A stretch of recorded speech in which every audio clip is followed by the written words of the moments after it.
Media reports from Middle East says blasts were heard in Iran on Monday and Tuesday in Mahalati and Tehran, and another explosion reported in the northwest. Meanwhile, Iran raised the official death toll for its war with Israel on Monday, with official media reporting 935 people were killed in the country during the 12-day conflict.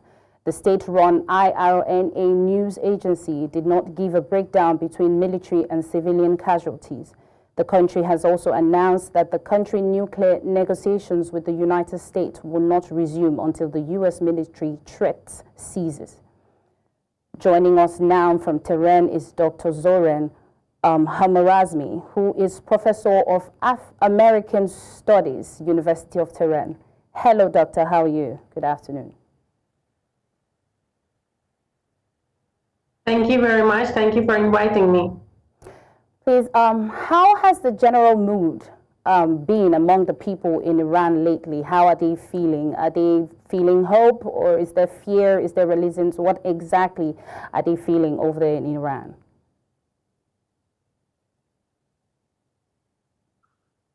The fact is that Israelis has indicated that they are a genocidal, ethnocentrist, apartheid actually country, and you see that how they are slaughtering women and children in Gaza right now.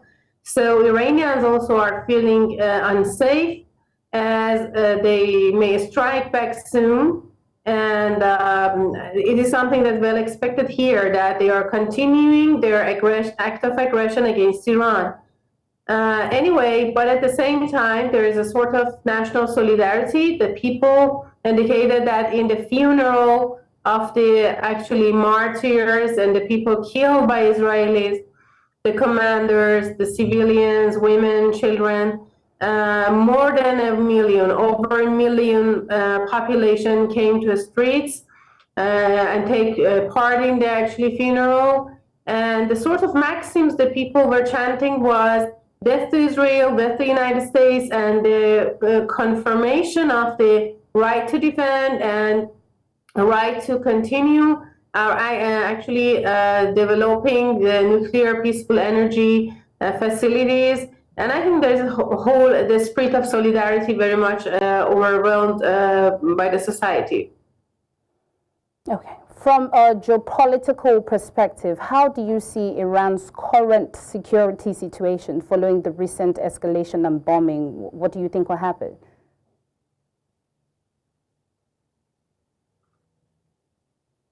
Actually, there is a very delicate situation because it was not a ceasefire. It was only a cessation of the hostility and Israeli, because they ran out of the defense facilities. They actually got an occasion, and you know that massive injection of the artillery and actually ammunition is they received from the United States.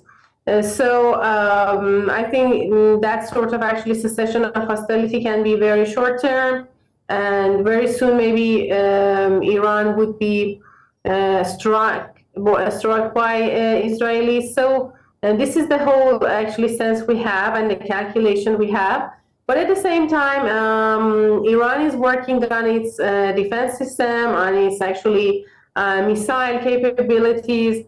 And you know, some maybe underground facilities, the nuclear facilities that were damaged by the B-2 actually bombers of the United States, they need to be repaired. So we are actually seizing the time to repair and get more preparations. But Israelis has got a good lesson.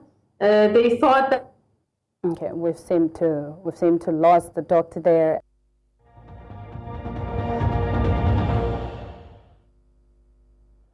Welcome back. Thank you for staying with us. Now we're going to have a conversation with Dr. Zoran. We had a network issue before, now she's back. Dr. Zoran, can you hear me? Moving on, what can you tell us about the recent blast heard over some cities in your view? What are the border regional implications of this recent escalation, and what are the responses from Iran? Actually, Iran has the right, the legitimacy to defend itself. So any sort of actually resources it can use.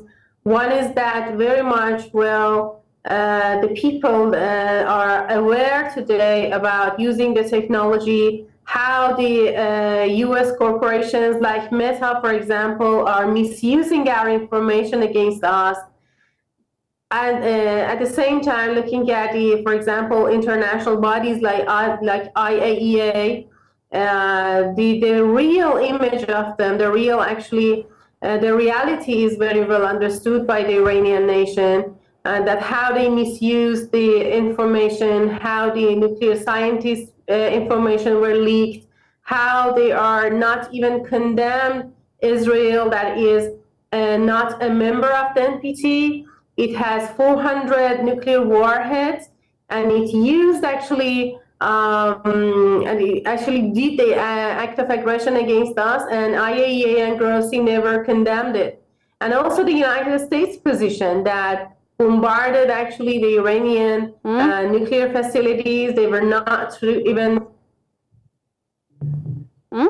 showing responsibility against the civilians. Can you hear me? Yes, I can hear you. Hello, yeah, Doctor? So I think that many things has changed in questioning the national security by Iranians. An anti-Western, anti-American, anti-Israeli understanding of the nation has grown very much these days. Okay. Thank you so much. Thank you so much for joining us, giving us your time.